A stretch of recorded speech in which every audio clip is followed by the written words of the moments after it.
আসসালামু আলাইকুম, স্বাগত জানাচ্ছি চ্যানেল আই সংবাদে। এখনকার সংবাদ আয়োজন নিয়ে আপনাদের সাথে আছি মেহরুন নেসা তাহমিনা। বিস্তারিত সংবাদের শুরুতে জানিয়ে দিচ্ছি ফ্রেশ আটা, ময়দা, সুজি সংবাদ শিরোনামগুলো। রাজনৈতিক নেতৃত্বের মদদেই জুলাই আন্দোলনকারীদের উপর হামলা, জাতিসংঘের প্রতিবেদন। আইন শৃঙ্খলা বাহিনীর প্রত্যক্ষ অংশগ্রহণে হত্যা, নির্যাতন। মানবতা বিরোধী অপরাধে শেখ হাসিনাকে বিচারের মুখোমুখি হতেই হবে বললেন প্রধান উপদেষ্টা। স্বজন সহযোগীদেরও বিচারের ঘোষণা। নতুন উপদেষ্টা হিসাবে অধ্যাপক CR আবরারের শপথ। শিক্ষা মন্ত্রণালয়ের দায়িত্ব নিয়ে মূল্যবোধ তৈরিতে কাজ করার প্রত্যয়। এবং চ্যাম্পিয়ন্স ট্রফিতে নিউজিল্যান্ডের 362 রানের পাহাড় টপকাতে ব্যাটিংয়ে সাউথ আফ্রিকা। দ্বিতীয় সেমিতে কিউই ব্যাটার রবীন্দ্র ও উইলিয়ামসনের century. Primacy in build. German technology, Bangladesh's first thermix rod. Salam Steel Thermax. সংবাদ শিরোনামগুলো জানাচ্ছিলাম। এখনকার এই সংবাদ আয়োজন একই সঙ্গে চ্যানেল আই এর ইউটিউব চ্যানেলে এবং চ্যানেল আই এর OTT প্ল্যাটফর্ম আই স্ক্রিনে লাইভ স্ট্রিম হচ্ছে। এবার যাচ্ছে বিস্তারিত প্রসঙ্গে। অন্তর্বর্তী সরকারের প্রধান উপদেষ্টা অধ্যাপক ডক্টর মোহাম্মদ ইউনূস বলেছেন, মানবতা বিরোধী অপরাধের অভিযোগে শেখ হাসিনাকে বিচারের মুখোমুখি হতেই হবে। যুক্তরাজ্য ভিত্তিক সংবাদ মাধ্যম স্কাই নিউজকে দেয়া এক সাক্ষাৎকারে তিনি আরও বলেন, শেখ হাসিনার সঙ্গে তার স্বজন ও সহযোগীদেরও বিচার করা হবে। মুস্তফা মল্লিকের রিপোর্ট। বিবিসি বাংলার পর আরও একটি আন্তর্জাতিক গণমাধ্যমে সাক্ষাৎকার দিয়েছেন অন্তর্বর্তী সরকারের প্রধান উপদেষ্টা ডক্টর মোহাম্মদ ইউনূস। স্কাই নিউজের ওয়েবসাইট ও ইউটিউবে সাক্ষাৎকারটি প্রকাশ পেয়েছে বুধবার। সাক্ষাৎকারে শেখ হাসিনার বিচার, ভারতে অবস্থান, আয়নাঘর ও নির্বাচন সহ নানা ইস্যুতে কথা বলেন অধ্যাপক ইউনূস। মানবতা বিরোধী অপরাধের দায়ে সাবেক প্রধানমন্ত্রী শেখ হাসিনাকে বিচারের মুখোমুখি হতে হবে। শুধু হাসিনার নয়, তার সঙ্গে জড়িত সকল লোক, তার পরিবারের সদস্য, তার ক্লায়েন্ট বা সহযোগীদেরও বিচার হবে। হাসিনাকে ফেরত চেয়ে আনুষ্ঠানিক চিঠি পাঠিয়েছি, কিন্তু নয়াদিল্লি থেকে এখনো কোনো আনুষ্ঠানিক প্রতিক্রিয়া পাওয়া যায়নি। হাসিনা অবশ্যই আদালতের মুখোমুখি হবেন, আর সেটা সশরীরে বাংলাদেশে উপস্থিত থেকে হোক বা অনুপস্থিতিতে ভারত থেকেই হোক। গত 15 বছর ধরে ভিন্ন মতের উপর কিভাবে অত্যাচার, নিপীড়ন চালানো হয় তা তুলে ধরেন অধ্যাপক ইউনূস। আয়নাঘরে যা দেখেছি তাতে আমি হতবাক। এটি সবচেয়ে কুৎসিত জিনিস যা আপনি দেখতে পারেন, আপনি অনুভব করতে পারেন বা আপনি পর্যবেক্ষণ করতে পারেন।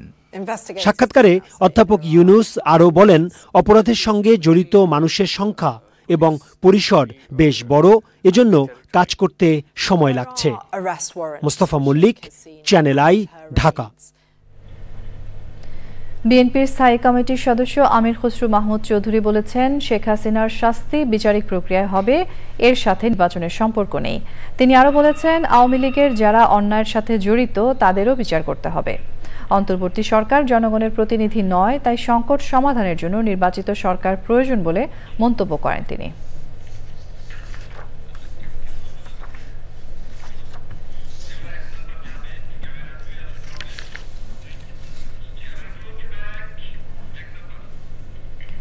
রাজনৈতিক নেতৃত্বের জ্ঞাতসারে এবং প্রত্যক্ষ মদদেই জুলাই আন্দোলনকারীদের উপর পরিকল্পিত ও সুসংগঠিত হামলা করা হয় বলে জাতিসংঘের তথ্যানুসন্ধান প্রতিবেদনে উল্লেখ করা হয়েছে।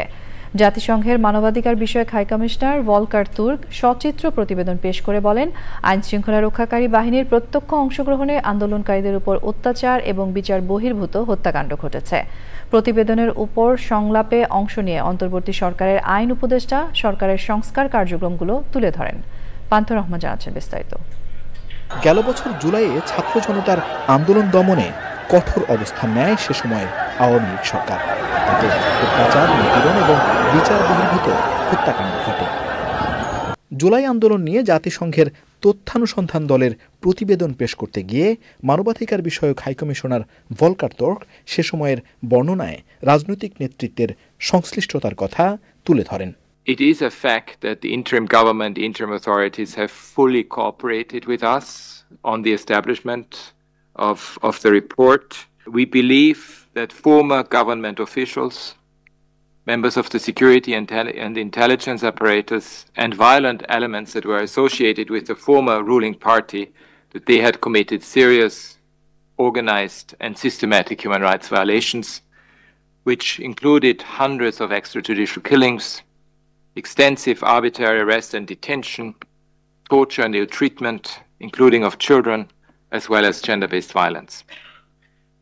And indeed, we know that there was knowledge, coordination, and direction of the former political leadership and senior security sector officials with the specific goal of suppressing the protests and keeping former government's grip on power. Of course, accountability is absolutely key, and we have seen it in so many other situations.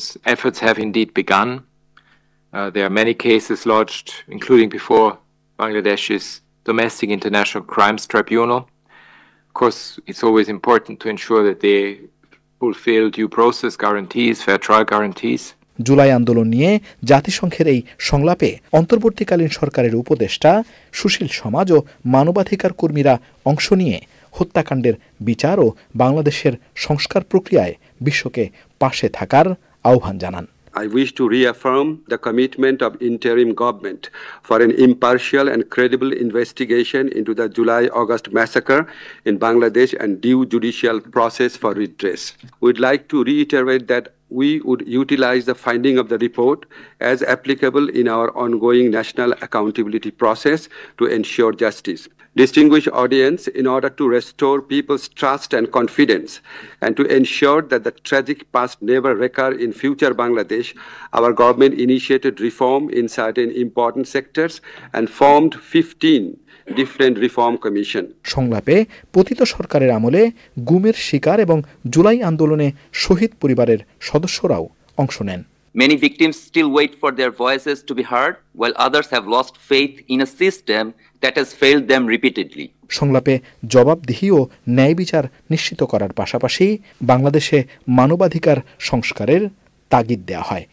পান্থুর Rahman, channel I. অন্তর্বর্তী সরকারের পরিসর বাড়ল। মন্ত্রী পদমর্যাদায় এক উপদেষ্টা এবং প্রতিমন্ত্রী মর্যাদায় দুজনকে বিশেষ সহকারী হিসেবে নিয়োগ দেওয়া হয়েছে। উপদেষ্টা হিসেবে শপথ নিয়েছেন অধ্যাপক চৌধুরী রফিকুল আবরার, যিনি সিআর আবরার হিসেবে পরিচিত। তাকে শিক্ষা মন্ত্রণালয়ের দায়িত্ব দেওয়া হয়েছে। দায়িত্ব নিয়ে গণমাধ্যমকে সিআর আবরার বলেছেন তিনি মূল্যবোধ তৈরিতে কাজ করে যাবেন। বিশেষ সহকারী হিসেবে নিয়োগ পেয়েছেন শেখ মঈনুদ্দিন এবং ফয়েজ আহমেদ তৈয়ব।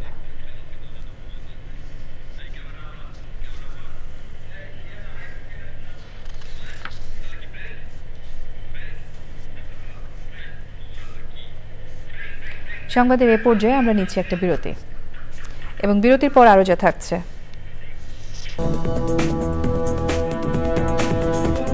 স্বাগত জানাচ্ছি আরো একবার চ্যানেল আই সংবাদে। আমাদের এবার প্রসঙ্গ আইসিসি চ্যাম্পিয়ন্স ট্রফি।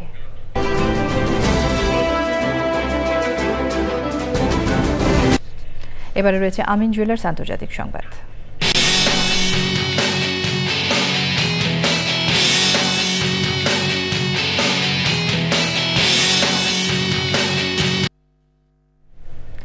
আমদানি পণ্যের উপর শুল্ক আরোপের প্রতিবাদে যুক্তরাষ্ট্রের উপর পাল্টা শুল্ক আরোপ করেছে কানাডা। মেক্সিকো ও চীন যুক্তরাষ্ট্রের পণ্যে পাল্টা শুল্ক আরোপ করেছে।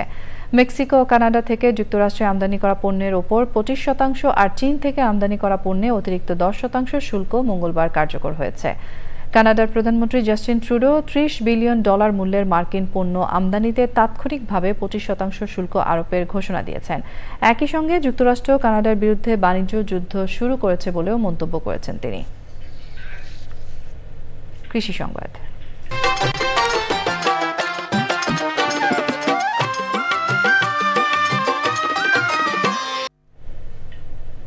কুড়িগ্রামে পুরোদমে শুরু হয়েছে বোরো আবাদ। তবে ডিজেল, বিদ্যুৎ ও কৃষি মজুরের দাম বাড়ায় হিমশিম খেতে হচ্ছে কৃষকদের।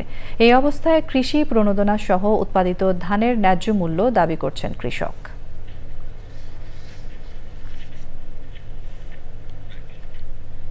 এবারে রয়েছে প্রকৃতি সংবাদ।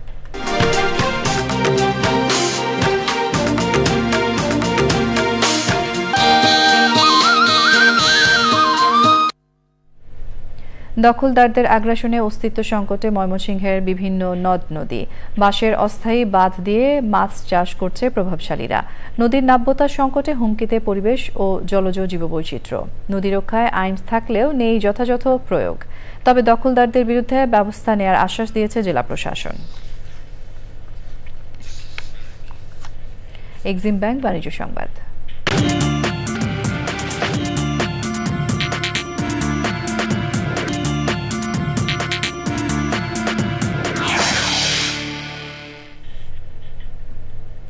পানামা খালের দুটি বন্দর কিনতে যাচ্ছে যুক্তরাষ্ট্র।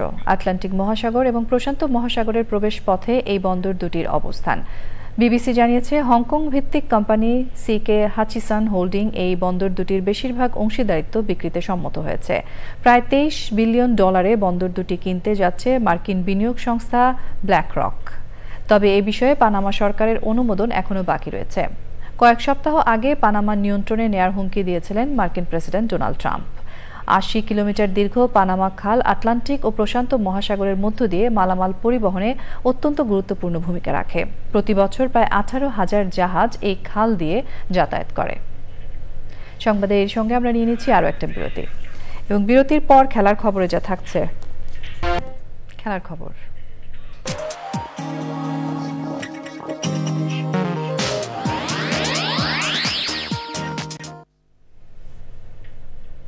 নামগুলো আরো একবার জানিয়ে দিয়ে।